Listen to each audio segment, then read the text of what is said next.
The WWF, what the world is watching.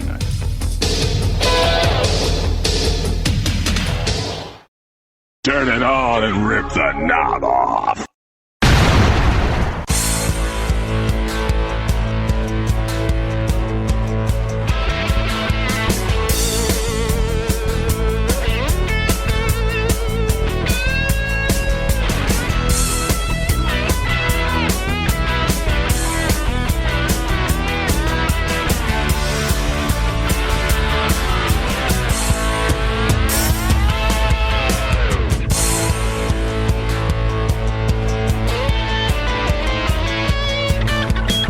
Hey guys, and welcome back to the Wrestling Memory Grenade, now at episode 157, and this week we kick off the month of November 1988 in the World Wrestling Federation with a little November news. And I'm your host, Ray Russell, going to bring it all to you here this week, guys, on the program as we head into the home stretch of 1988, 2 months left, and we kick off November, which means Survivor Series right around the corner, the second annual, heading back to the Richfield Coliseum. We'll have a little bit on that here this week. And of course, we're going to begin talking all about November TV on the following episode. And for those interested, a very special video cast of Survivor Series 88 coming up very soon over there at patreon.com/WrestleCopia, part of that VIP super fan tier. So stay tuned for that as well. But right now, guys, going to dive back into November news and results this week. Can't forget the results. And we're going to kick it off with the little comings and goings, one of my favorite segments here in the news department. Last month, we saw the return of Harley Race to the ring. Always good to see handsome Harley in that squared circle. We saw the transformation of the one-man gang into Akeem, the arrival of the Brainbusters, Arn Anderson and Tully Blanchard, the babyface turn of the Mighty Hercules, the rebranding of Terry Taylor as the Red Rooster, and for TV purposes, the beginnings of the Mr. Perfect character in Kurt Hennig. And we also saw the quiet departure of a few talents as well, including the Baron von Raschke as manager of the Powers of Pain. He's already gone from the company, and I believe he has one more televised matchup coming here in the month of November, but for all intents and purposes, the Baron is gone as the manager of the Powers of Pain, Warlord and Barbarian. Baron, we hardly knew ye. I didn't really mind the Baron in that role, to be honest with you guys. And while we're on the topic of departures, we also said goodbye to the Rock Don Morocco and the Junkyard Dog, both been fired after returning from Europe, that tour of Europe, due to insubordination in France specifically. Morocco admitting later on to getting a little handsy with then road agent Nick Bockwinkel. And Morocco even admitting that's just something you don't do. Vince telling Don, you can't put your hands on the agents, and Morocco owning up to it. I knew I couldn't. And I shouldn't have, but it was just time for me to go. I think Morocco was just spent being on the road for that long, and it was time, as they say. So that was some of the recent departures, but we have more on the way here in the month of November, including we'll be saying goodbye to a few more talents for various reasons. We will bid adieu to the Killer Bees, with B. Brian Blair fired in an upcoming TV taping after refusing to do a job for the Brainbusters. It was also reported that Brian may have already had some other issues with the company as well. False promises. Of course, the Bees were split up at the end of the summer and not really being utilized at this point, as will be proven when Jumping Jim Brunzell also going to finish up the night after the Survivor Series. Brunzell's final matchup going to take place in Chicago, November 25th. Now, in about a year or so, we're going to see Brunzell return as a preliminary wrestler for the company, one of my favorites of all time. But by the end of this month, guys, the Killer Bees will no longer be here in the WWF, and neither will be Ken Patera, who will finish up at the Survivor Series pay-per-view. Now, in past shoot interviews, Patera has claimed that he actually put in his notice prior to the pay-per-view, back in September, October, something like that. But Vince asked him to stick around through the pay-per-view event, earn that payday, and let's face it, with so many other talents gone at this point in time, it's getting a little light on some of these Survivor Series teams, so they can certainly utilize a name like Ken Patera at the event. So Ken Patera finishing up November 24th, as will the British Bulldogs, Davey Boy Smith and Dynamite Kid. We spoke at length about their blow-up with the fabulous Rougeaus brothers in recent weeks. And of course, the Bulldogs returning from the European tour, putting in their notice several weeks back, and they too will be gone after the big pay-per-view later this month. Now, we talked about a lot of talent leaving the company. Let's talk about some of the talent that are going to be heading in over the next several weeks, including White Lightning Tim Horner, one half of the old Lightning Express with Brad Armstrong. Tim Horner coming in, going to be working the underneath as a prelim guy, but hell of a talent in his own right, specifically in that department for a company like the WWF. Also add Ronnie Garvin, Hands of Stone. Rugged Ron Garvin going to make his WWF debut right here in the month of November, essentially replacing Don Morocco on the house shows in matches against Greg the Hammer Valentine. So it starts right away with those two, the Hammer and Rugged Ronnie Garvin coming to the WWF. And Melt's reporting that Big John Studd will be starting at either the next TV taping or the one after. Love the detail there, Meltz. And to be clear, he's been saying that for over a year. It's been reported as far back as the end of 1987 that we would be seeing the eventual return of John Studd. But Meltzer finally got it right. John Studd going to be back here, returning to the World Wrestling Federation just in time for the upcoming 1989 Royal Rumble. Then from there, Dave Meltzer also reporting a brand new tag team will be headed in to replace the British Bulldogs spot on the card. Well, that's a new way to look at things. Tag team by the name of the Bushwhackers. And Meltzer says here in The Observer, I've got no idea who these guys are, but they will be baby faces, and perhaps Ronnie Garvin might be part of the team. Ronnie Garvin as a Bushwhacker. Don't see that happening, but kind of has the haircut. Nevertheless, the Bushwhackers replacing the Bulldogs on the roster. I don't know what to make of that. Never looked at it that way before. As we talk about comings and goings, we also have to talk about recent injuries and some health concerns here in the WWF. Now, last month in October, we talked about the Warlord missing some dates on the house shows, Barbarian having to roll in solo on some of those cards. And of course, they miss a couple TV tapings because of it. And finally finding out the Warlord dealing with a sprained lower back. And you have to wonder if it was during that downtime of the Warlord that's when Titan, Vince, Pat Patterson, whomever may have been involved in the booking decisions here, may have soured on the whole Baron thing and decided to change things up, shall we say, leading into Thanksgiving with the Powers of Pain. Also, another injury that will occur at the Survivor Series, the Blue Blazer, Owen Hart, will suffer a ruptured groin at the hands of one Greg the Hammer Valentine, who simply did not get underneath a Owen Hart leapfrog, or at least didn't move at a fast enough pace to clear Owen's groinular area. Imagine that Greg Valentine moving at a step behind. So prepare, guys. We may see the Blue Blazers sit out a few weeks after the big pay-per-view upcoming, but for right now, we talked about the return of Harley Race, who physically looks great, and that he's down to 210 pounds. If we go back and watch the Harley Race match that I posted on social media, where he teams with Hakeem over in Europe, my goodness, it's night and day compared to the Harley Race we remembered prior to the surgery, his last appearance at WrestleMania 4. Harley Race has definitely shed a lot of pounds. He looks great, but you can also notice a large scar down his stomach area from the surgery where he had the intestines removed. Meltzer also reporting that Harley has hundreds of stitches inside his body right now due to the intestinal surgery and works very tentative because he's afraid to pop the stitches, thus making his recent matches, and I quote, sad to watch. Now, I don't know the logistics of stitches, the internal stitches, especially back here in the 1980s, but I'd have to imagine Harley wouldn't get back in the ring until it was safe enough with something that serious inside of him. Also, it's been months since he had that surgery, so I'm not so sure how accurate that report is. And speaking of serious injuries, George the Animal Steel contemplating a comeback, it would seem, after serious colon surgery, which has caused him to drop more than 60 pounds himself.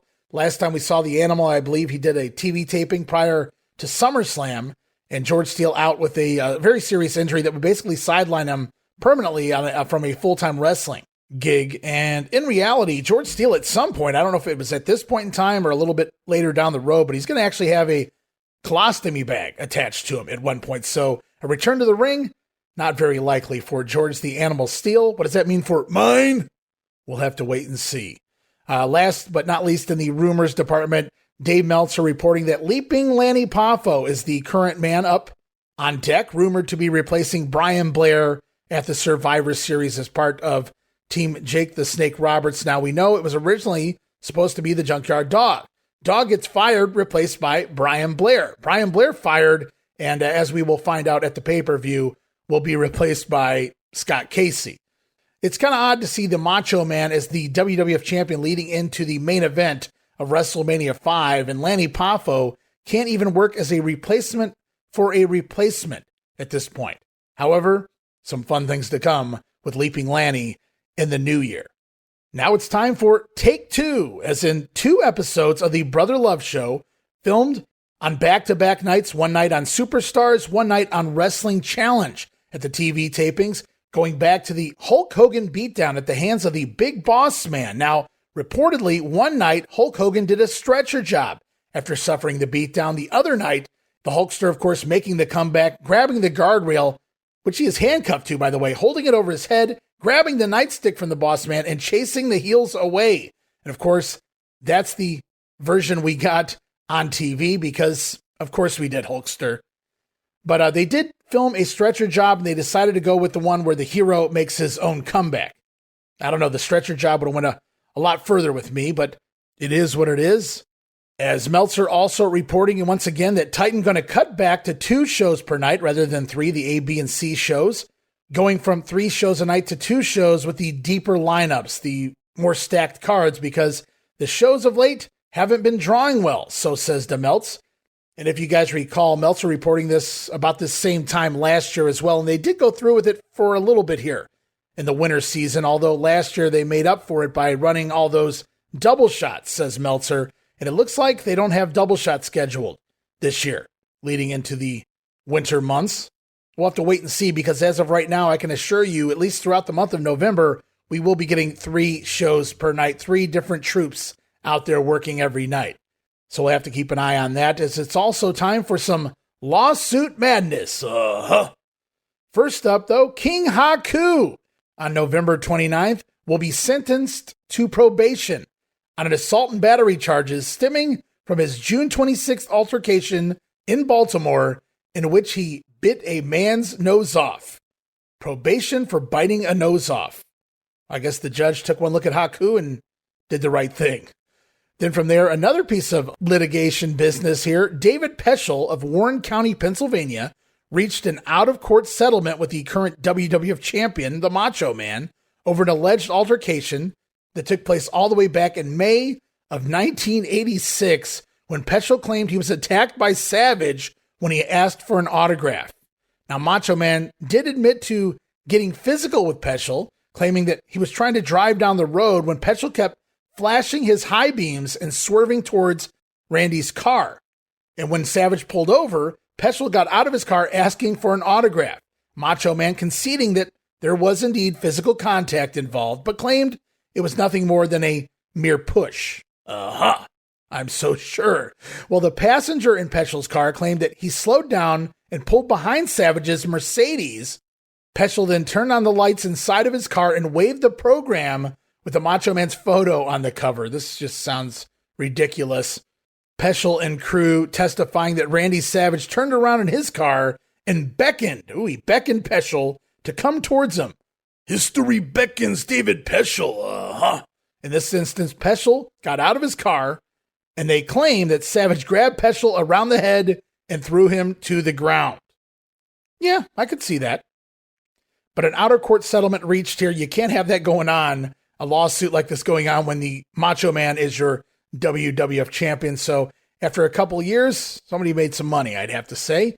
And speaking of making money, the film They Live, after a couple weeks of delays, finally hit theaters November 4th, featuring Rowdy Roddy Piper. And the flick surpassed $35 million in total gross after just a week or two. And it was deemed a big profit maker. So Roddy Piper knocks it out of the park. Big hit, unexpected. They Live, John Carpenter, with Meltzer reporting that Roddy Piper now in line for a huge role in a major big budget flick. Well, I don't know about that. If you guys know what he's referring to, you'll have to let me know, because in future interviews, Roddy Piper's shitting all over everything reported by Meltzer out there in Hollywood in regards to the Hot Rod. There was never a multi-million-dollar contract. There were never guaranteed movies, says Roddy Piper. And the time has finally arrived. November 7th, live on pay-per-view, Sugar Ray Leonard battling Donnie Lalonde. Now we're going to get comments here from Meltzer one more time, heading into the pay-per-view and coming out. Heading into the month of November, several stories have circulated nationally with the gist of the stories that this fight between Lalonde and Sugar Ray will be a financial bloodbath. Dave says, as I write this, which is 1 week before the fight, slightly more than 9,000 tickets have been sold for the 15,000-seat arena, which really isn't Titan's concern since the WWF only involved with the pay-per-view end of the promotion. Titan paid a reported $9.5 million for the rights, and a lot of people in boxing predicted that Titan's involvement would cause a wrestling-type atmosphere, whatever that means, to the promotion, while Titan assured everyone that wouldn't be the case. And of course, it turns out that it was. And a lot of boxing people are very upset. I don't know what half of that means there, Melts, but apparently only 9,000 seats out of the 15,000 sold heading into the event a week out. I'm not really sure how many people they actually drew at the pay-per-view. Couldn't really find a final number online anywhere. But here's what Meltzer says coming out of the big event. After the fight, Titans first publicly released figures on the Sugar Ray Lalonde pay-per-view show from Las Vegas, where they had a 7.2% national pay-per-view buy rate and had 780,000 orders, which of course is totally phenomenal, greatly profitable, and probably equally unrealistic, basically calling the WWF liars. Well, you can't really argue that. Meltzer stating that unlike in the past, because Titan insisted upon confidentiality from the cable companies here, there was no way to check up on those figures, as was relatively easy for the past two pay-per-view shows that the WWF did. Truth be told, Titan probably broke even in this instance, at best, for this pay-per-view here. So says the Melts. Now, that's a lot of guessing because, again, because of confidentiality agreements, there's no way to know for certain. And that's going to wrap it up here, guys, for the news portion of November 1988 in the WWF. And just momentarily, we're going to head off and look at some results and some fun sound bites in between. But before we do that, going to take this quick WrestleCopia timeout. Hey everybody, Gene Jackson here, inviting you to check out the Retro Wrestling Review, where each week I'm joined by some great co-hosts who help me review classic episodes of USWA Championship Wrestling, and right now we are doing week-by-week reviews of 1993. But we don't just do reviews, sometimes we get a chance to interview some of the people who were there and lived it, plus do watch-alongs. It's a lot of fun, so check out new episodes that drop every Wednesday at WrestleCopia.com, and to find links to everything associated to the podcast, you can go to USWApodcast.com. Hey guys, Ray Russell here, curator of the WrestleCopia Podcast Network, inviting you guys to listen to many of the programs here as part of the WrestleCopia brand, including, but not limited to, the Wrestling Memory Grenade, currently covering the 1988 and the WWF project. You can also listen to the Regional Wrestling Podcast, where we talk the territories. You can also listen to the Wrestling Stoop with the legend himself, Bob Roop. But that's not all. You can also check out the Puro Wrestling Academy with the professor of Puroresu, Mr. Dan Ginnity. Dan and I go back in time and cover the history of Japanese professional wrestling in the English language. And you can listen to all of those shows and more, all part of the WrestleCopia Podcast Network, located over at WrestleCopia.com. That's WrestleCopia.com, and anywhere your podcast streaming needs are met. And while you're at it, why not subscribe to our social media guys for all the latest goings on here at the WrestleCopia Podcast Network. Plus, I'm constantly adding old school video clips and pictures from throughout wrestling history. You can follow us over on X, formerly Twitter, at Wrestling Grenade. That's at RASSLIN Grenade. Also, follow and like me, Facebook.com/Wrestling Grenade. And why not subscribe to YouTube.com/Wrestling Grenade. And of course, now would be a fantastic time to become a WrestleCopia patron over at Patreon.com/WrestleCopia. That address again, Patreon.com/WrestleCopia, where you get so many gifts, including all of my insanely detailed show notes for every episode of The Grenade Show, Regional Wrestling, and the Monday Warfare podcast. You'll also get early access to a lot of the podcasts here on the WrestleCopia brand, where you can listen days and sometimes as much as a week earlier than the rest of the listeners.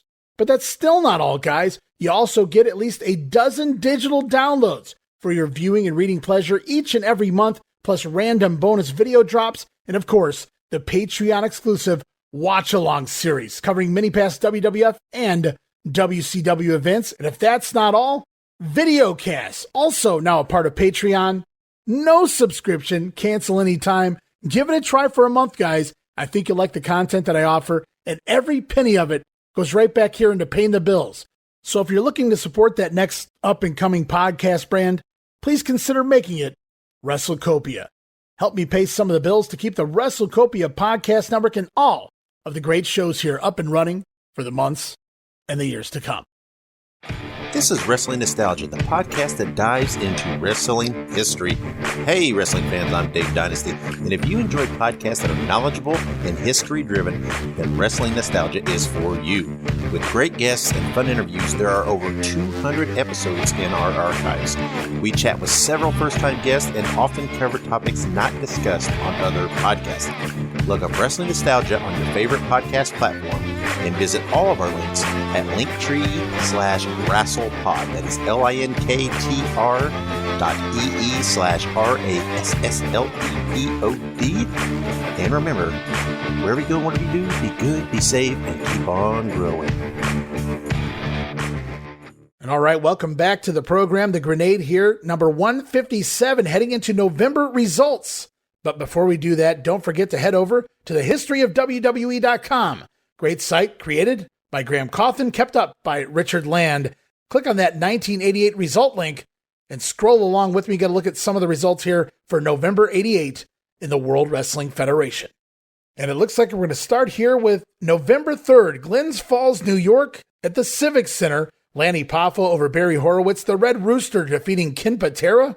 Writing on the wall for Kenny there. King Haku downing jumping Jim Brunzell. It's Bad News Brown over WWF champion Randy Savage by DQ. Hacksaw Duggan coming back to his hometown of Glens Falls. Going to get a win over Dino Bravo also by disqualification. Ladies champion Sensational Sherry defeating Rockin' Robin. Now I do want to mention, we've already talked about it back in Paris, France last month.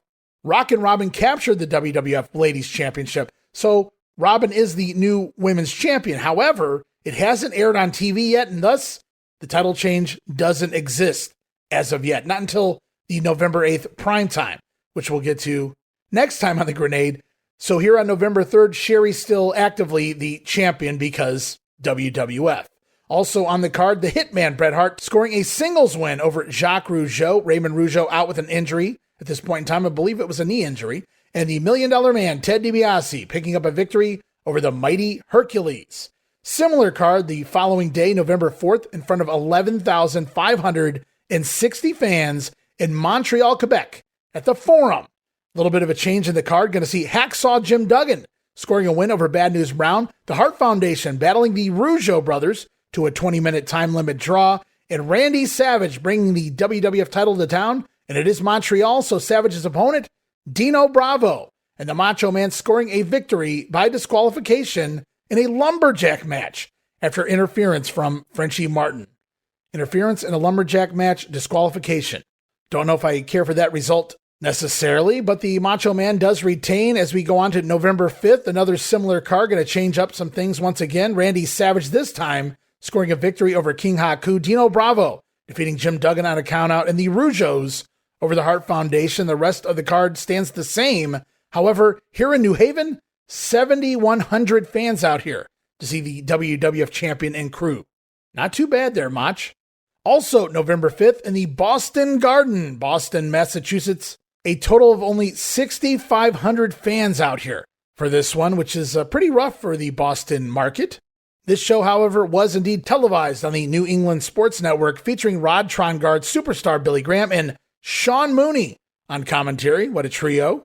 And after that matinee show in New Haven, the WWF rolling out a very similar card here in Boston. Later that evening, Randy Savage slated to defend his WWF title against Bad News Brown. Hacksaw Jim Duggan continues to go after the Canadian strongman Dino Bravo. The mighty Hercules coming to town, taking on the $1 Million Man Ted DiBiase, and more. But before we get to the action, before we get to the results, we're going to go off now to a few of the event centers as we hear from the likes of many of the men involved in the card.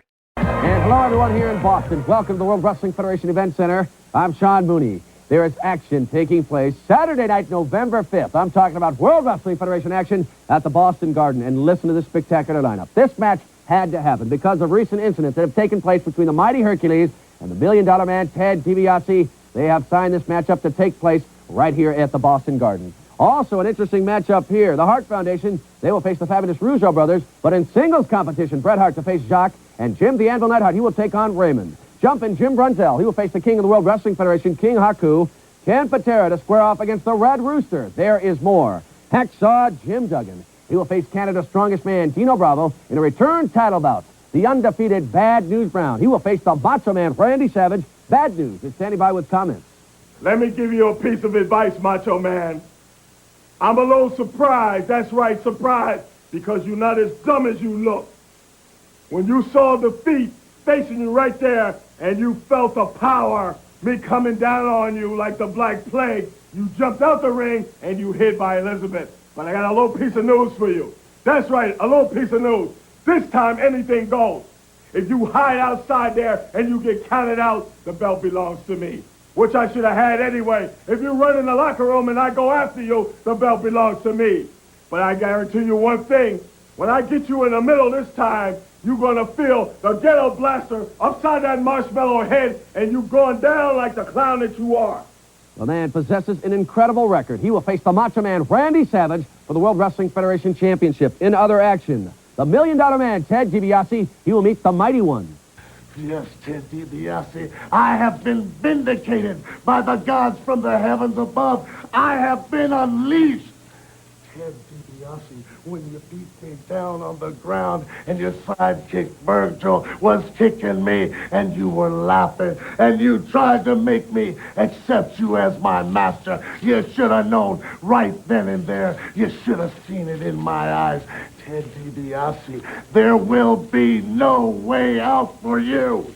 His chains will never hold him in slavery. Words from the Mighty Hercules. He will face the $1 Million Man, Ted DiBiase, at the Boston Garden, Saturday night, November 5th. Don't miss it. We are back at the World Wrestling Federation Event Center. A great night it will be, Saturday evening, November 5th, at the Boston Garden. A great singles matchup right here. American Hacksaw Jim Duggan, he will square off against Canada's Dino Bravo. Two countries battling one another. You know Hacksaw Jim Duggan, he loves his country, and he plans to make Dino Bravo pay for all the remarks he has made about the United States. Right now, Hacksaw is standing by with comments. Help! You know, I can understand Dino Bravo, a man being proud of his country, but what I can't understand is coming into another man's country and start talking about how it's not okay and other things that you just can't say on TV. But let me tell you something, Dino Bravo, this time you're going to have your hands full, because when you get in the ring, you're going to get in there with Hacksaw Jim Duggan, and I'll be looking for you. Tough guy, ho! Hacksaw Jim Duggan out to teach Canada's Dino Bravo a lesson about American patriotism. The two are set to meet November 5th. Also, the tag team matchup here, but it is in singles competition. The Hart Foundation, they will face the fabulous Rougeaus brothers. Right now, Jacques and Raymond are standing by. Hi, I'm Jacques. And I'm Raymond, and we're the fabulous Rougeaus brothers. And let us introduce to you our goodwill ambassador and manager, Jimmy Hart. Take a look at him. Take a look at him.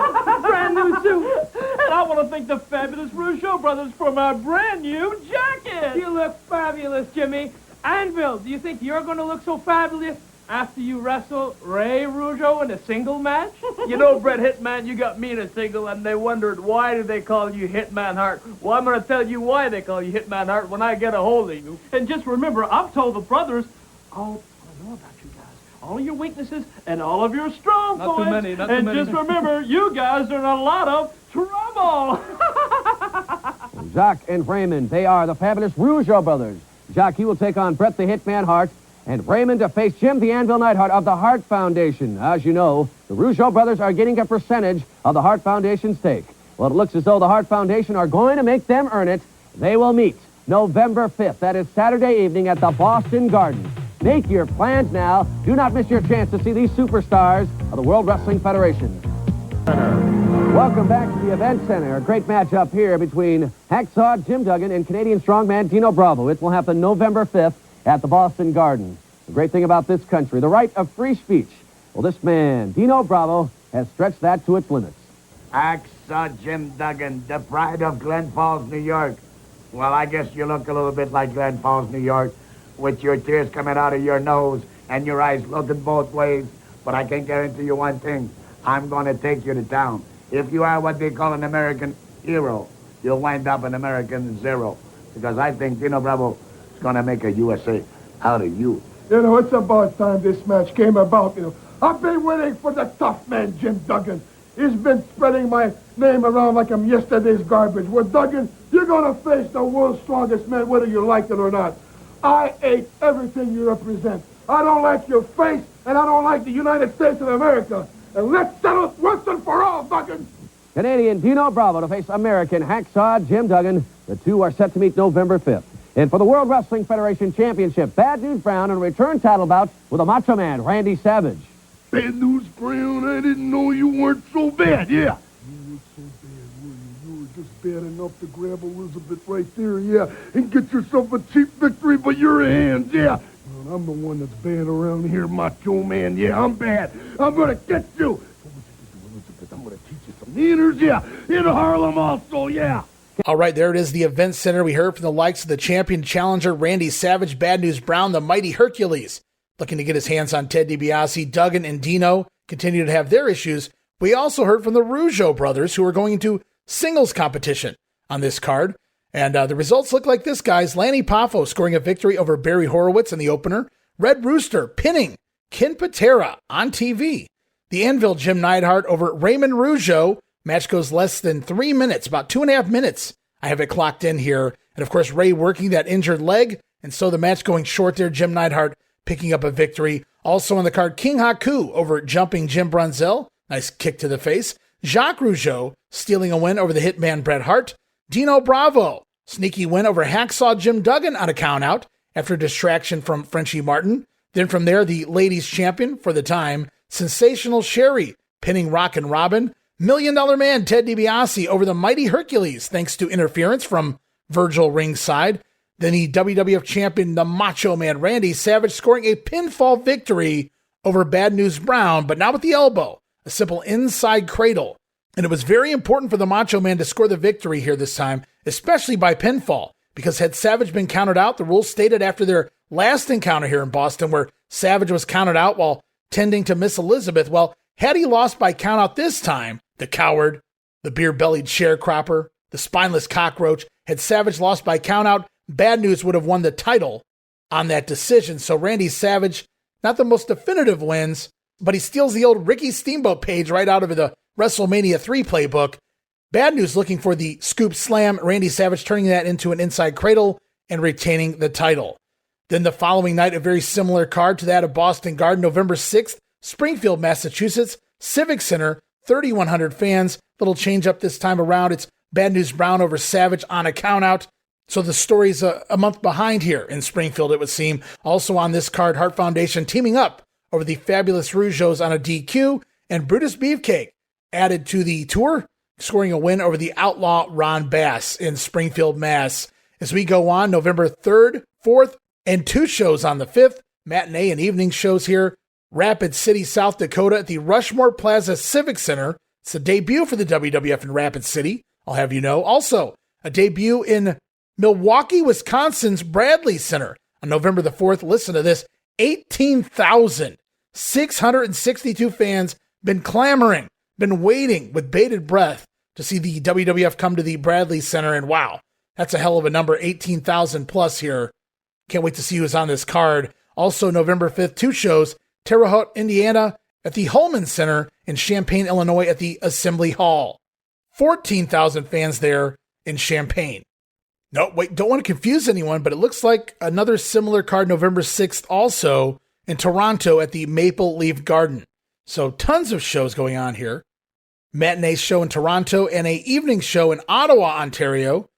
Let's look at some of the results and see if we can make some sense of this. Brutus the Barber Beefcake defeating the outlaw Ron Bass every night.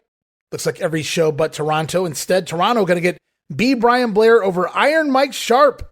So Brian Blair still picking up some wins on the house shows, except for in Milwaukee, where it's Iron Mike Sharp defeating B. Brian Blair. It may have had a lot to do with the upcoming issues at the TV taping that's going to follow.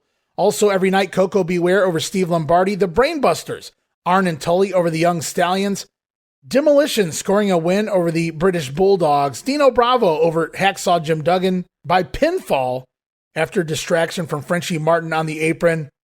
Then in Milwaukee and Toronto only the big arenas, guys. Hulk Hogan going to come to town, score wins over the Big Boss Man on a countout.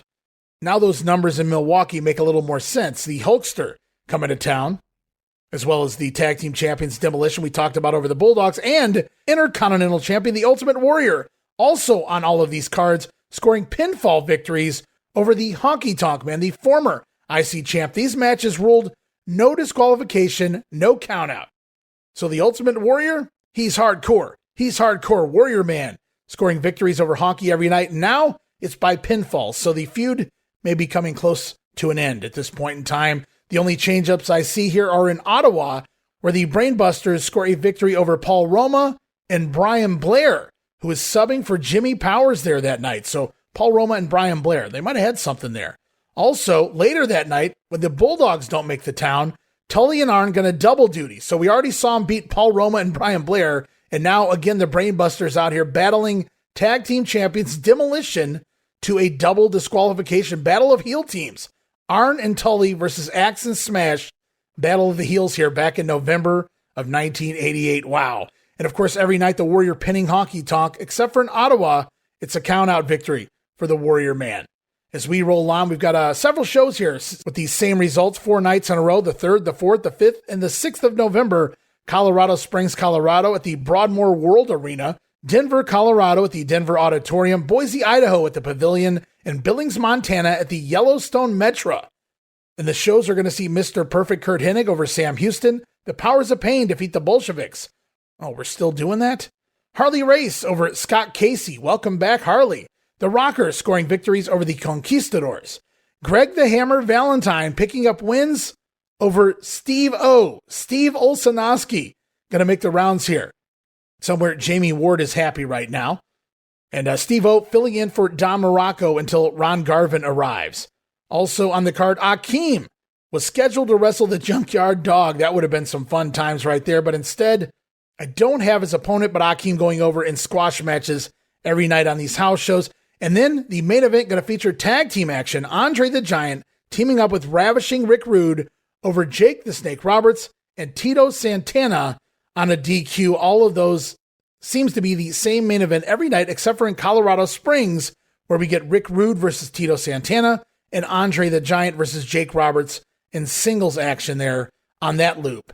As we roll on to Long Island, New York, in the old Nassau Coliseum, November the 11th, in front of over 12,000 fans. A fun lineup that night as Hulk Hogan, the guest on the Brother Love show. Hulk Hogan cutting a promo on a house show? That's weird. Well, not when you look at the finish here. The Slickster coming out, confronting the Hulkster, and of course Hulk Hogan from there not only disposed of the Slickster from the ring, but Brother Love as well. Also on the card, Jacques Rougeaus singles action again. Pinfall over Bret the Hitman Hart. Jim Neidhart over Raymond Rougeau. Akeem scoring a win over Hacksaw Jim Duggan by a countout. I guess that was USA versus Africa. Okay. Dino Bravo picking up a victory over Special Delivery Jones. The Brainbusters over the Young Stallions. Blue Blazer pinning Dangerous Danny Davis. Brutus Beefcake over Outlaw Ron Bass. And the IC champ Ultimate Warrior defeating the Honky Tonk Man by DQ in Long Island. Following date, November the 12th, Philadelphia, Pennsylvania, and the Spectrum. 12,062 fans, basically double what Boston did. We'll have to see if this card looks any prettier. They do the similar card the following day, Binghamton, New York, at the Broome County Arena, November the 13th, in front of only 1,700 fans. And then Salt Lake City, Utah, the other side of the states, at the Salt Palace, November the 14th. 3 nights in a row, 3,300 fans out there in Salt Lake. So Philadelphia drawing far more than the other cities. Let's put it that way. And as we head into the results here for Philadelphia, it's a great time, and the visual's far more fun, but I had to cut this soundbite out for you guys. It's Killer Cal Rudman being introduced to the Ultimate Warrior. At 275 pounds, the Ultimate Warrior. Yeah! Now let me tell you something, killer. If you've been looking for me, you better be heavy and intense, and you better have your senses at the highest high of where they should be. Because the only man that the Ultimate Warrior has to compete against isn't the honky-tonk man, isn't Jimmy the Mega Mouth Hart. It's the Ultimate Warrior and all the warriors on my back. They're the ones that tell me what to do. They're the ones that go into the cold and darkness with me, killer. Not the honky-tonk man, not any of the other evil in the WWF either. Boy, this guy is something. I knew he would be. I knew he would be. How did you ever get a body like that? Training and feeling it from the heavens above. Take a good look at what happens when I feel the power and the intensity of the warriors. I begin to swell, and honky-tonk man, you're the one that's caused me to walk that line between intensity and insanity long enough. And tonight, brother, when I meet you face to face, and when you try to run from the grasp of the warrior, there will be no escape, because I will go around, I will go through, I will go over any obstacle to get my hands on you, honky-tonk man. All right, just like you out there in television land, I can hardly wait to see what happens. We'll be right back.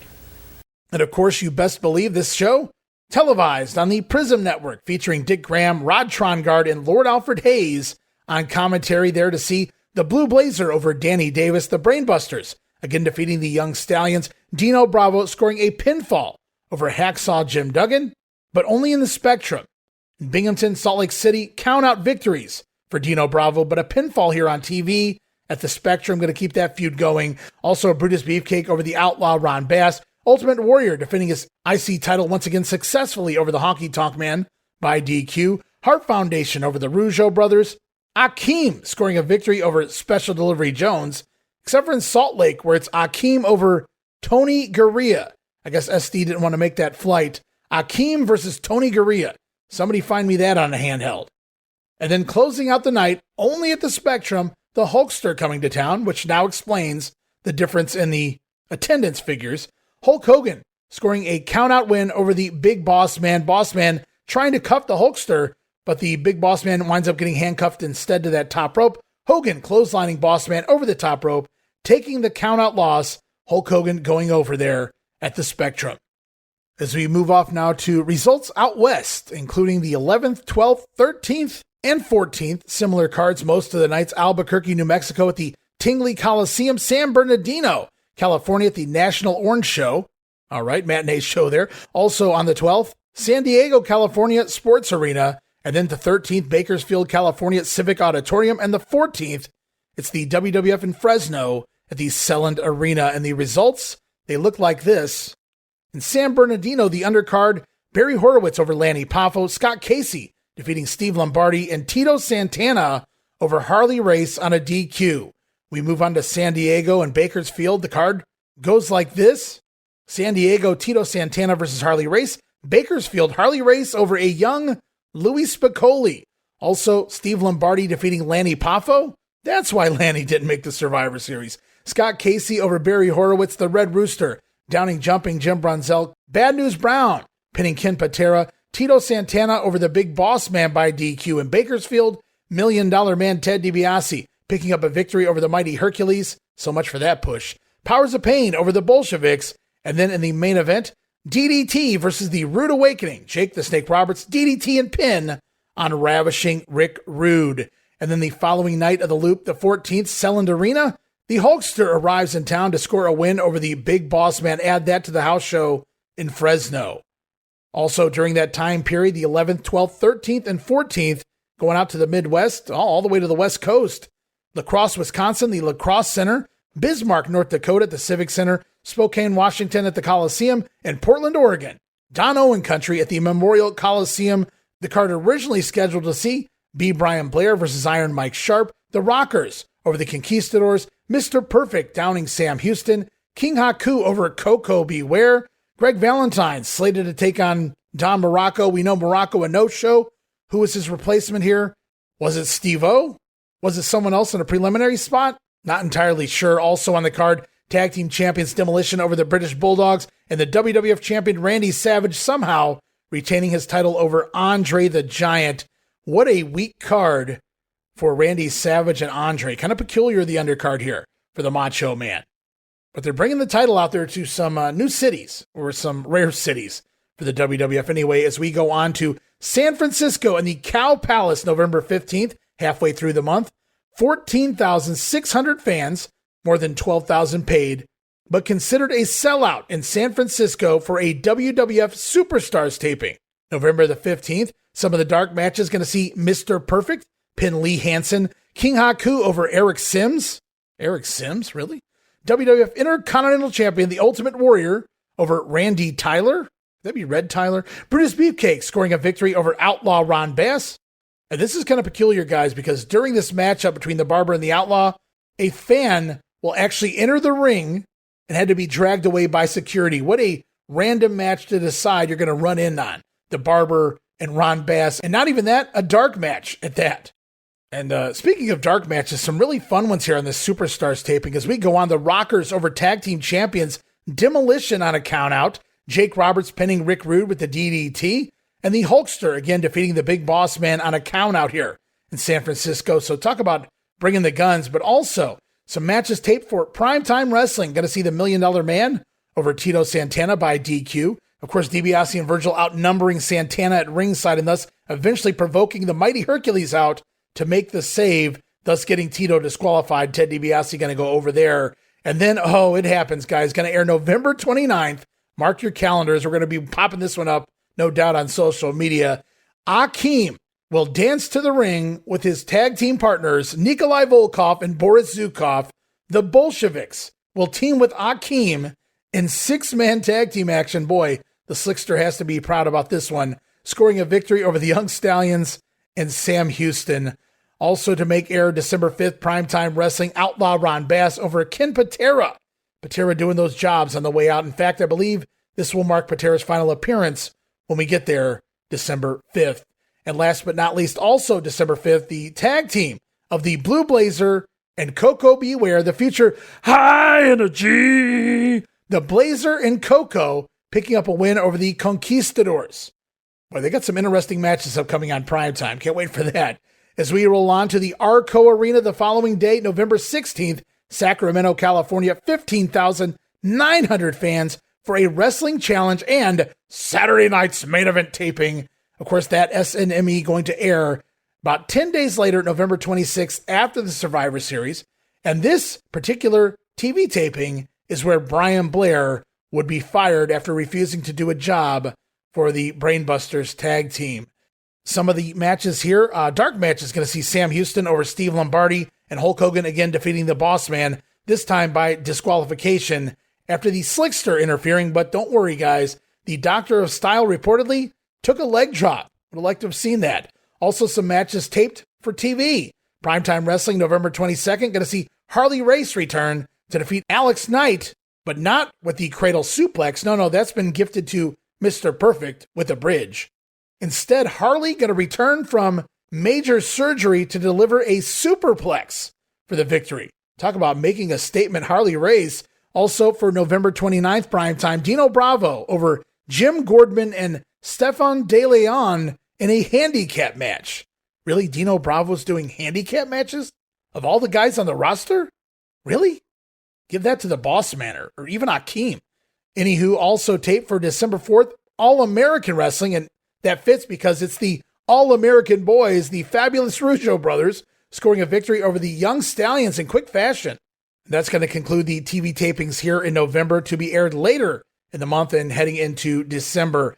And we've got about 7 shows in a row, C-shows, guys, from November 17th through the 23rd. Hammond, Indiana, Cadillac, Michigan, Flint, Michigan, Grand Rapids, Michigan, Kitchener, Ontario, Oshawa, Ontario, and Kingston, Ontario.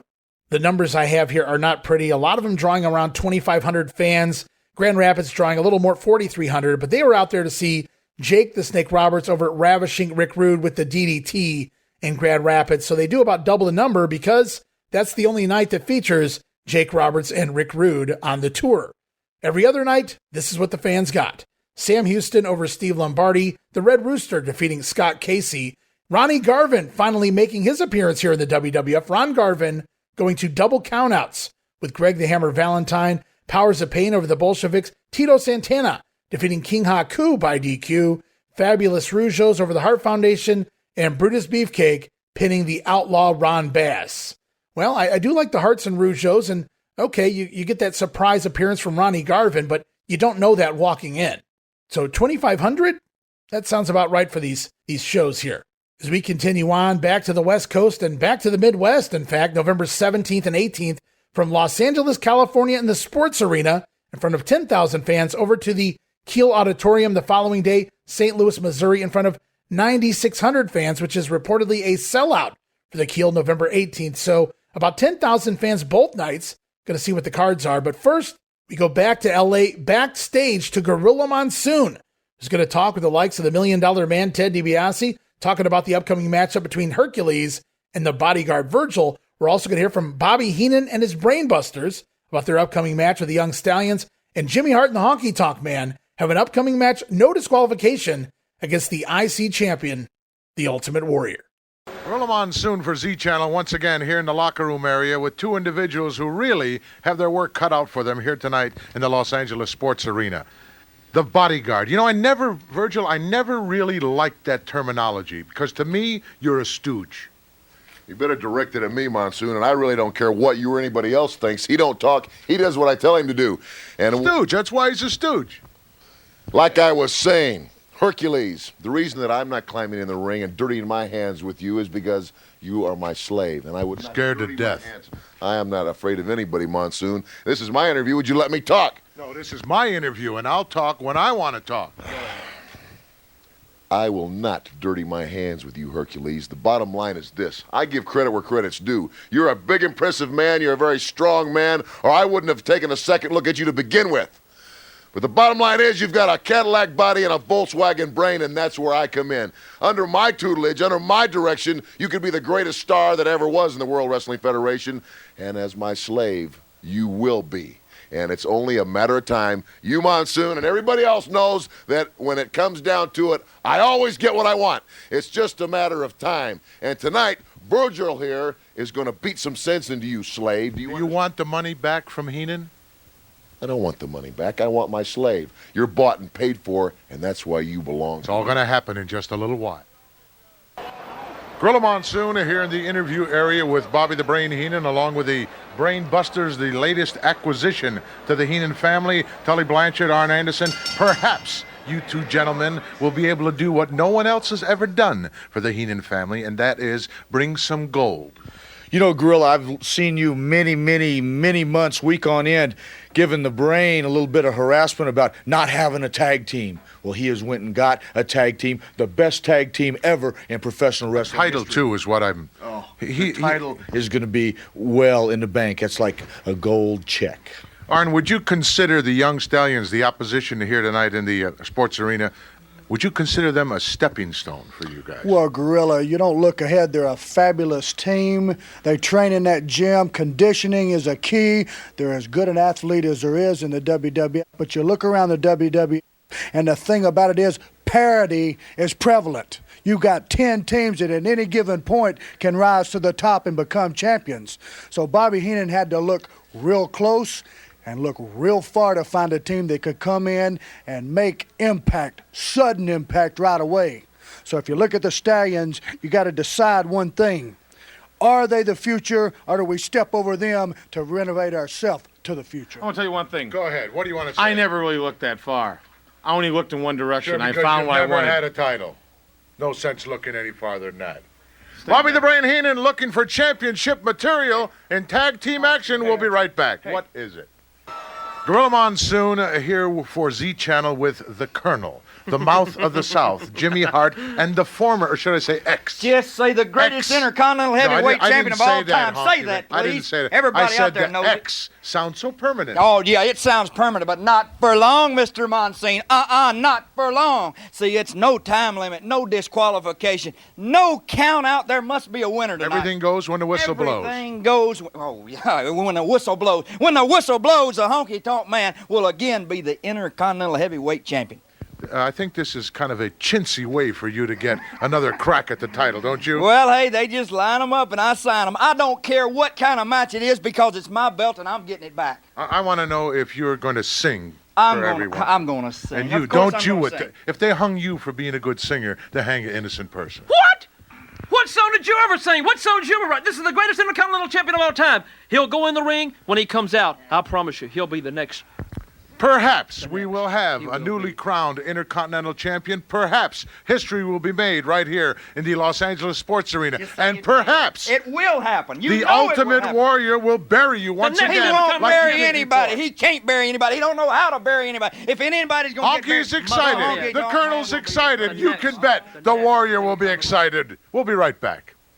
All right, now bear in mind those interviews from the Los Angeles Sports Arena. Same results the following night in St. Louis as well, so it looks like this. Televised on the Z Channel was the LA program, featuring Gorilla Monsoon and Bobby Heenan on commentary, so there's a treat. On the card, the Rockers over the Conquistadors, Blue Blazer defeating Danny Davis, Bad News Brown over Ken Patera, Beefcake continuing to pin the Outlaw Ron Bass. It's Hulk Hogan over the Big Boss Man, still doing the count-out routine there. Brainbusters defeating the Young Stallions, Hercules picking up a full Nelson submission win over Virgil before an attempted tack by the $1 Million Man. Hercules able to clear the ring with his mighty chain.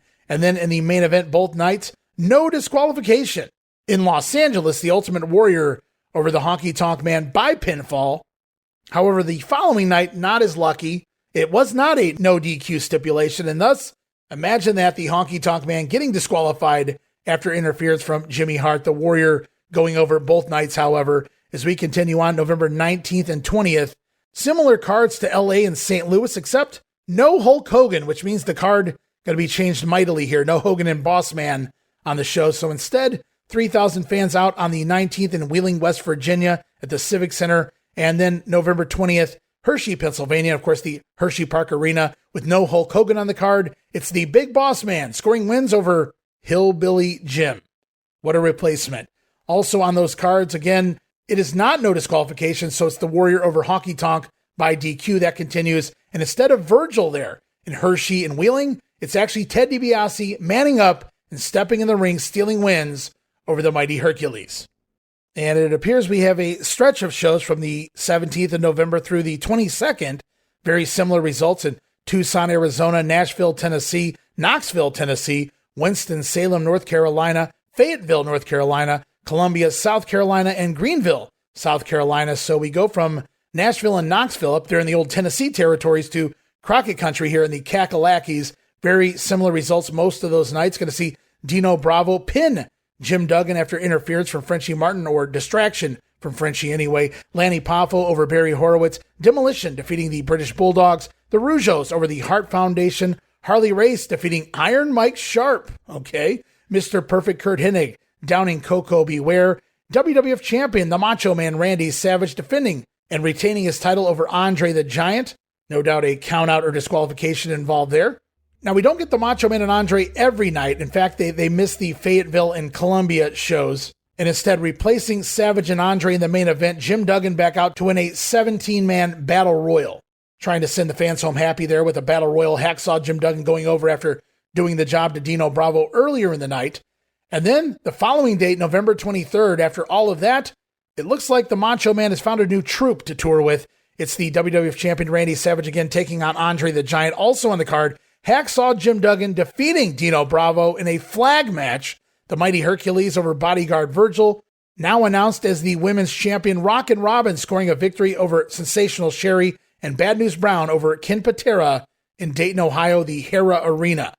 As we go back to a different tour, Landover, Maryland, the Cap Center, November the 20th. Only 2,500 fans going to see the Blue Blazer over Danny Davis. The Rockers defeat the Conquistadors. Brainbusters over the Young Stallions. Ted DiBiase pinning the mighty Hercules after some interference from Virgil, of course. Big Boss Man, again with a victory over Hillbilly Jim. And then it's double main event time. The Ultimate Warrior scoring a victory over the Honky Tonk Man by DQ. And the WWF champion Randy Savage pinning Bad News Brown there in Landover.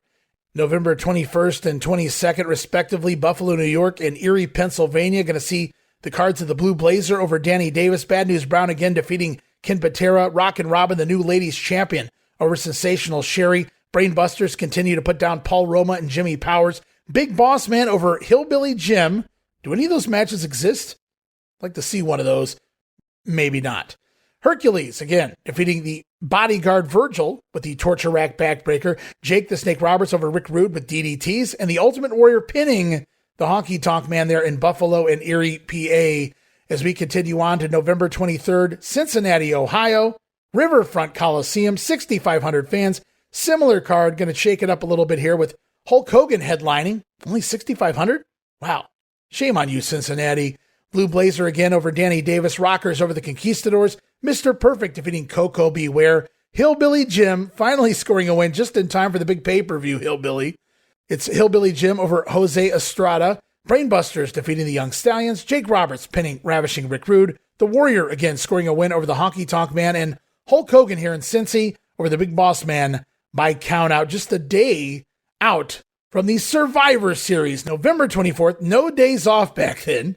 Go straight from the 23rd in Cincy, drive up to the Richfield Coliseum for the following day, the Survivor Series. 50 of the top talents, 4 big matches. Can't wait to call that. We're going to talk about it. Going to break it down here with a special guest here on the Grenade podcast, but also Gene Jackson planning to join me for the videocast at patreon.com/WrestleCopia. You don't want to miss that, guys. It's going to be a hell of a fun time going back and watching the Survivor Series.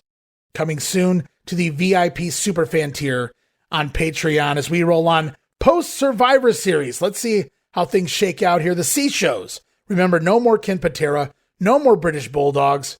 Brian Blair already gone for a couple weeks. The C-Shows. Wow, this does not look pretty, and I don't even have results, but kind of interesting, so we'll take a look. Lots of guys gone. The Blue Blazer out with an injury. Ken Patera put in his notice. He's gone. November 25th, 26th, 22nd, the C-Shows. Couple of gyms in the main event section, but other than that, very weak card. Conquistador number 1 versus, well, it was supposed to be Ken Patera. Who does it wind up being? I have no idea. Sam Houston versus Danny Davis. Really? We're doing that again? King Haku was set to go up against the Blue Blazer, but Owen Hart out injured? Who knows who his opponent was? And then Beefcake and Ron Bass added to these C-Shows as well. Now, the saving grace here, couple of fun main events. The Rockers and the Brainbusters, perhaps for the first time here in the WWF, or anywhere for that matter. And Jake the Snake Roberts taking on Ravishing Rick Rude. So a little saving grace at the end of those cards, but the undercard, not very pretty. Also, November 25th, the day after Survivor Series, Chicago, Illinois, Rosemont Horizon. Going to see Jimmy Powers over the Conquistador. Wait a minute, I thought he was scheduled for the C-Show. Could there be 2 Conquistador Unos? Shh, kayfabe, guys. The Red Rooster also defeating Coco in Chicago. Bad News Brown over Jumping Jim Brunzell, and Brunzell basically finishing up his commitments there in Chicago. That's doing the job to Bad News Brown. Hacksaw Jim Duggan battling Dino Bravo to a no contest. The Fabulous Rougeaus over the Hart Foundation. Honky Tonk Man finally picking up a victory over the Intercontinental Champion Ultimate Warrior, but only on a countout. Then from there, the WWF Champion Randy Savage defeating Andre the Giant by DQ in Chicago. As we roll on to the 26th, Detroit, Michigan, Joe Louis Arena.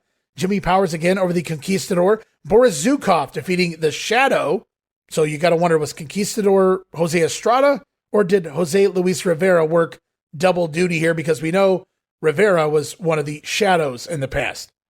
Again, very light cards here coming out of the pay-per-view. Bad News Brown over Hillbilly Jim. Put that in the That Match Happened department, guys. Also, IC Champion Warrior over Honky Tonk Man, DQ. Randy Savage defeating Andre the Giant by DQ. Red Rooster over Coco Beware. And closing out the night, 6-man tag team action. Boy, we'll see this again on pay-per-view in a couple months. The Hart Foundation and Hacksaw Jim Duggan over Dino Bravo and the Fabulous Rougeau brothers. And man, reading Warrior over Honky every night for months on end, you kind of start feeling bad for the Honky Tonk Man. And just a couple of results left here, guys, this week on The Grenade Show. The WWF headed back to Hartford, Connecticut, the Civic Center on the 25th, drawing 9,800 fans. And then the following day, the same card taking place in New York City in the world-famous Madison Square Garden, November 26th, just 2 days after the Survivor Series, with a 19,700 fan sellout there in the Garden, televised on the MSG network, included Ron Trongard, Superstar Billy Graham, and Lord Alfred Hayes on commentary. The card looks like this. Lanny Poffo over Barry Horowitz. Mr. Perfect putting away Paul Roma with the Perfect Plex. I believe this is Hennig's return to the Garden since working as a preliminary guy some 5 years ago. Now, not only does Roma do the job after a pretty fun match, though a little quick. I think the match went about 8.5 minutes there between Hennig and Paul Roma before being put away with that Perfect Plex. But post-match, Mr. Fuji going to come ringside and announce that he was the new manager of the Powers of Pain, boys-san. Remember, the turn's coming at the Survivor Series. And while Fuji in the ring gloating about his new acquisition, going to put the boots to Paul Roma. But Roma doesn't take too kindly to Fuji's attack and thus drop-kicking Mr. Fuji, which in turn brings out the Powers of Pain. Uh-oh, Paul. The POP out there beating down Paul Roma, solidifying their heel turn at the pay-per-view for those who were still confused as much as I was back in the day. Also on the card at the Garden and Beyond, it's Ted DiBiase over the Mighty Hercules with use of a foreign object. Don't worry, guys. Hercules getting his heat back, chasing the heel duo off post-match with that big chain. Also on the card, Akeem scoring a victory over Special Delivery Jones, originally supposed to be Akeem in the JYD. It wasn't quite 9 seconds a la King Kong Bundy, but Akeem going to pick up a victory here over SD with that big splash, Air Africa 442. And then, as talked about, the newly healed Powers of Pain out with manager Mr. Fuji. Now, when this match was originally announced, it was Tag Team Champions Demolition who had Fuji as their manager. They were the heels walking in, Powers of Pain the baby faces. But since that time, things have changed. And it is the babyface Demolition battling the heel Powers of Pain with Mr. Fuji to a double countout. Match only goes about 6 minutes. Mr. Fuji's cane getting involved, broken in half over the back of Smash. But Axe able to take the cane away and use it to fend off the challengers here. And we're going to do something a little unique. Sometimes we come into these events listening to the event centers with Sean Mooney, some interviews leading into the matches. But at this point, we're going to go off to intermission at the Garden, and Sean Mooney standing by with a very angry Demolition, going to talk about what just went down in the ring. We're also going to hear from Mr. Fuji and the Powers of Pain, and the Big Boss Man preparing for his matchup upcoming with Hulk Hogan.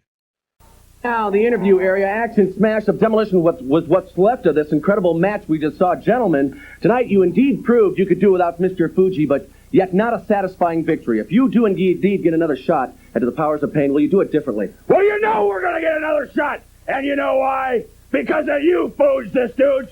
You tried to use your tricks, but it didn't work. You seen what happened. You bring your men on anytime, and we're going to kick your teeth in. You know, Fuji the Stooge, I doubt very seriously if those two big dumbos of yours can even write, let alone read. You do them a favor. You put their names and your name on a return contract anywhere, anytime. And we're going to give this cane back to you where you don't need it.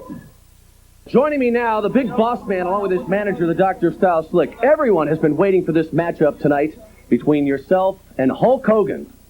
Well, you know, brother, they don't have to wait for just a few minutes longer. And the whole world wants to see Hulk Hogan beaten within an inch of his life. Well, in just a few minutes, he's going to be rendered both helpless and humiliated. Right, Big Boss? That's right. Hogan, remember me. Remember my stick. I'm the man that taught you a lesson about respect for law and order. Well, boy, all of the scum that call themselves across the nation are going to realize, boy, that you're just a man, flesh and blood. The only difference between me and you is my blood is boiling with hate, and I'm going to hurt you, boy. I'm going to take you out and put you out of wrestling now. This matchup still to come. We'll be back with Mr. Fuji and the Powers of Pain.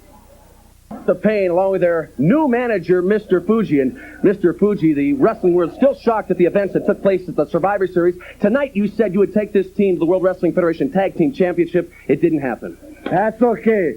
All I want is one thing, an anything goes match, no disqualification. And my team here, my man will do it and prove, and we'll get the belt from Master Fuji. Good comments here from the Barbarian. It's a smash. He won the war. We like it. We love sweat. We love blood. And the thinking people out there. When you see the powerful face, you will see the winning. Demolition, right now you have the belt. But sooner or later, we're going to take it from you. As you can see, this is far from over. We'll go right back to the ring for more action. All right, so you guys couldn't see it there in the audio, obviously, but the Demolition still holding, both men holding half of the cane that was broken over the back of Smash. Meanwhile, Mr. Fuji and the Powers of Pain, they want a return match. No disqualification this time. And, of course, the Big Boss Man prepping for the Hulkster here in just a moment's time. So let's continue on with the program. Let's continue on here looking at the results, specifically how it played out at the Garden. Nikolai Volkov still here over Iron Mike Sharp. Tito Santana battling Greg the Hammer Valentine to a time limit draw. Talk about a throwback to a few years prior where it was one of the hottest feuds in the company, some of the best matches in the company at the time. Santana and Valentine, they can still go, maybe at a little slower pace here in 1988, but match goes about 18 minutes for a 20-minute time limit draw. And making it even more interesting, if that's the word you want to use, Classy Freddie Blassie replacing Superstar Graham on commentary for that matchup. Also on the show in the Garden, Rockin' Robin successfully retaining her title over the Sensational Sherry. And the Hulkster, Hulk Hogan, brother, picking up a win over the Big Boss Man on a count out once again, the old handcuff to the top rope deal. The Hulkster going after the Doctor of Style post-match, but the Boss Man able to find the key, free himself from the ropes, and save Slick just in time. Hulk Hogan looking to put a beat down on the heels with their own nightstick there.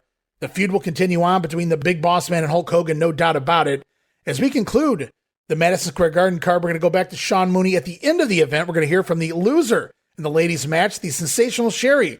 We're also going to hear from the other side, Rockin' Robin, who retained, and a very angry Big Boss Man and Slick talking about the problems we just witnessed in the ring. And speaking of those problems, we're also going to hear from the Hulkster himself. Joining me now, Sensational Sherry. We just saw an incredible bout between yourself and Rockin' Robin. Now, I want to give a little background on this matchup tonight. A couple of weeks ago in Paris, France, the title changed hands. Sensational Sherry, no longer the champion. You are now the former world... I am the rightful WWF Women's Champion. How does it feel, Rockin' Robin, to get a little bit of your own dream? I have a dream, you say. I stepped into a dream, you say. How does it feel to step into my nightmare? How did it feel to feel the wrath of Sensational Sherry? How did you feel when I was ripping at your hair, when I was tearing at your clothes, when I ripped that belt from around your waist? How do you think she felt? Well, I'll tell you how she felt. She felt humiliated. She felt like she had taken on, for once in her life, more than she was able to cope with. But it's not over. It's only begun, Robin. It's only begun. And the closer that I get to you, every time I'm going to take a little bit more of your hide until there's nothing left. Until the final night comes. And your dream ends. My dream and my nightmare. Well, we're taking a look right now at some of the footage to talk about the match that just happened. You had this opportunity to get the belt back this evening here at Madison Square Garden. That didn't happen. That may not have happened tonight, but I'm going to tell you something, Robin. Your time is limited.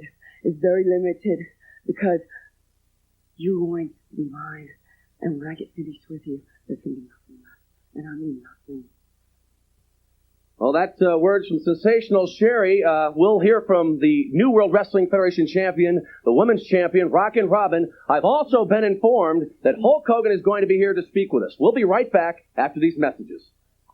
Okay, joining me now, the New World Wrestling Federation women's champion. She's Sensational Sherry. You look as though you like the sound of that. First of all, before we talk about the spectacular match tonight, your very first successful title defense here at Madison Square Garden, let's talk about what it felt like when you captured the title in Paris, France. Oh, it was unbelievable. I mean, how can I describe what it's like to finally jump into a dream that you've always had? You know, it was just unbelievable. At first, I couldn't believe it. Now I'm defending the title, and I remain the champion tonight, which, you know, I'm ecstatic about. What can I say? Okay, you face one very tough opponent, and the former champion, the World Wrestling Federation women's champion, She is Sensational Sherry. Can you tell us a little bit about what a tough opponent she was in that match? Yes, I can. And as you saw tonight... Okay, right now we've got some footage playing of the match that took place tonight, your successful title defense. Yeah. Coming off the ropes there. Yeah. With a pin.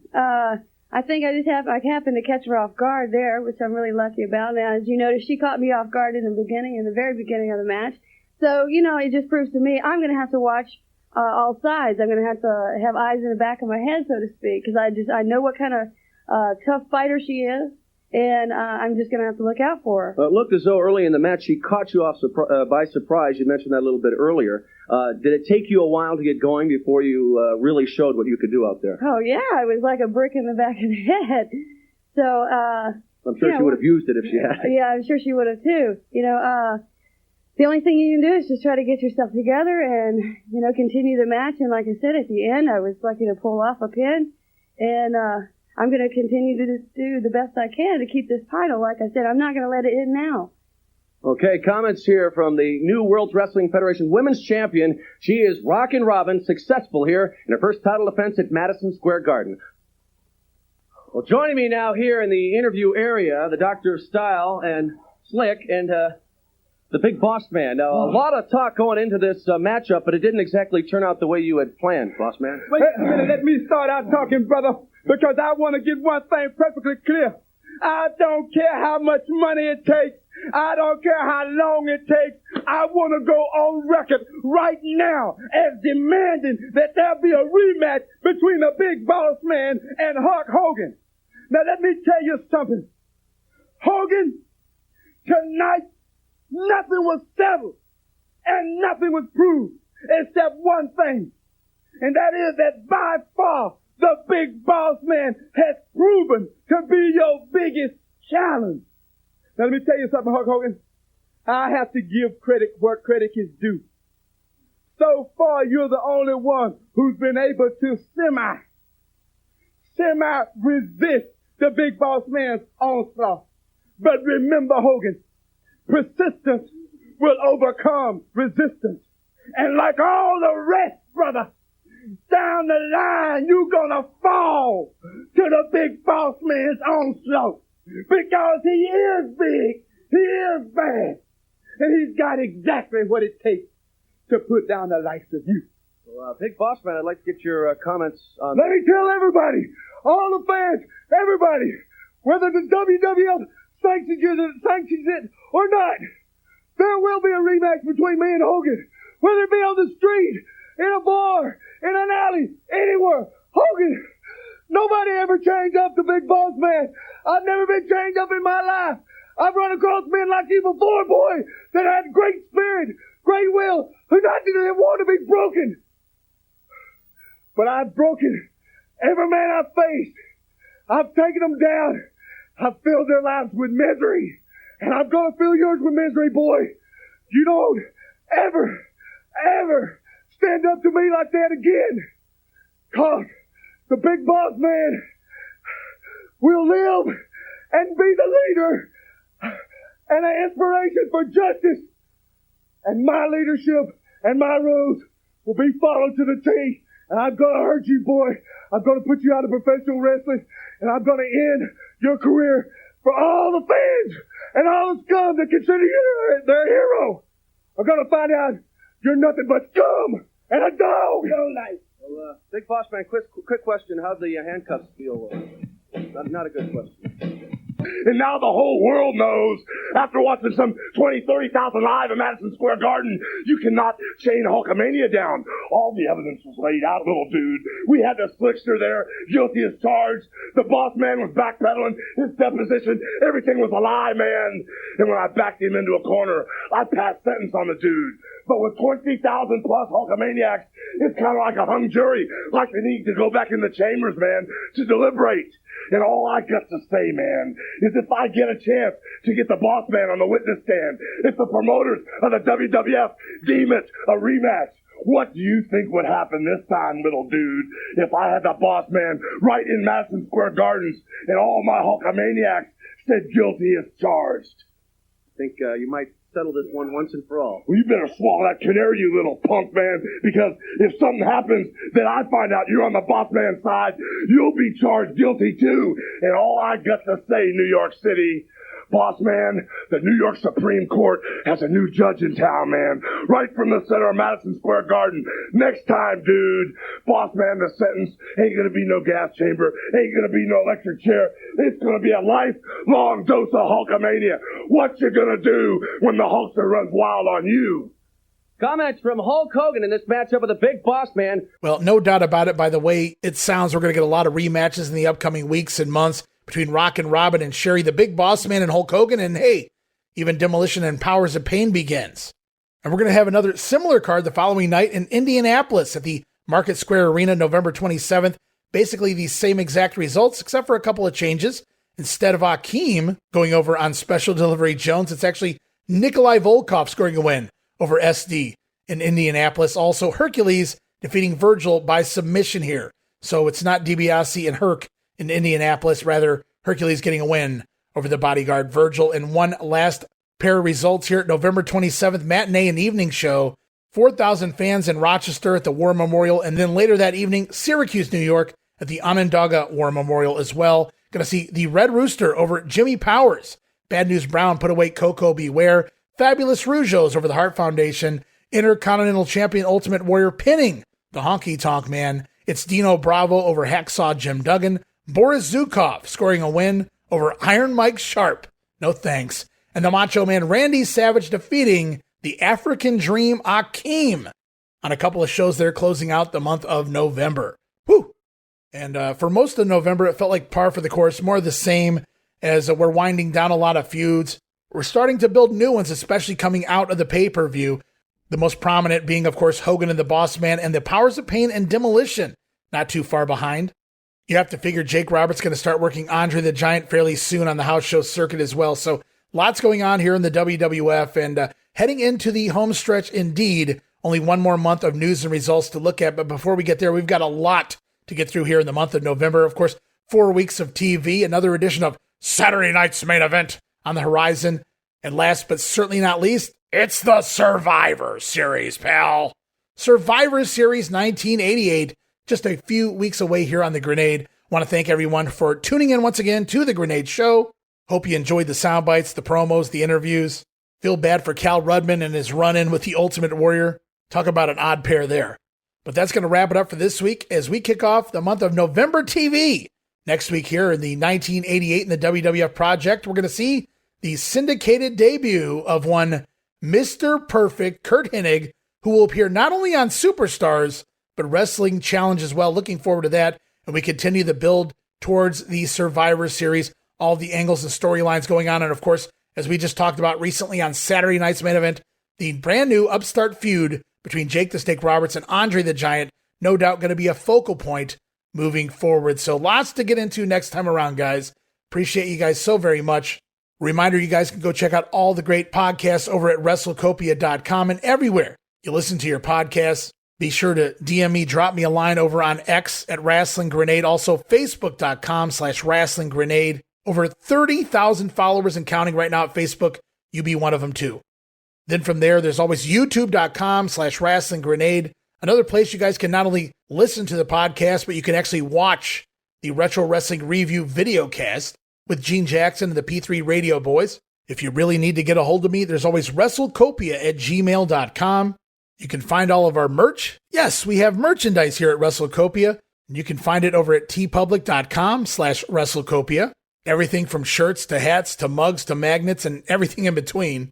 And last but certainly not least, your help, your support is greatly appreciated over at patreon.com/WrestleCopia. The $5 all access tier gets you so many great gifts, of course, just for that $5 donation, supporting the cause, keeping us up and running. But also, for a few bucks more, the VIP Super Fan tier, I got to tell you, is where it's at, guys. So much added content there. Tons of video casts. The Pro Wrestling Academy with Dan Ginnity going back right now to 1970s All Japan. Harley Race, Dusty Rhodes, Dory Funk Jr., Jack Briscoe. The list goes on and on. Lots of fun stuff. And of course, Jumbo Sharuda, the Giant Baba, all of the local talent to Japan as well. And then, of course, WrestleCopia's own Gene Jackson helping me out with the Coliseum videocast. Always a fun time. And if you've ever watched one of those episodes, you will see just how much fun we do have covering those Coliseum videocasts. Fun time every time out with Gene. Want to check those out, guys. Also, Monday Warfare, the Battles Within, Raw vs. Nitro, the videocast will launch later in the month of March. Stay tuned, guys, for launch date, but it is coming very shortly, just a couple weeks' time. You don't want to miss that. All part of that VIP Superfan tier, plus Survivor Series 88 and more around the corner at patreon.com/WrestleCopia. But with all of that said and out of the way, we'll be back soon with November TV for 1988 in the WWF. Until then, this is Ray Russell saying, from pillar to post and coast to coast, you pull the pin and I'll pick up the pieces right here on the Wrestling Memory Grenade. I'll see you next week. Don't miss it. Be there!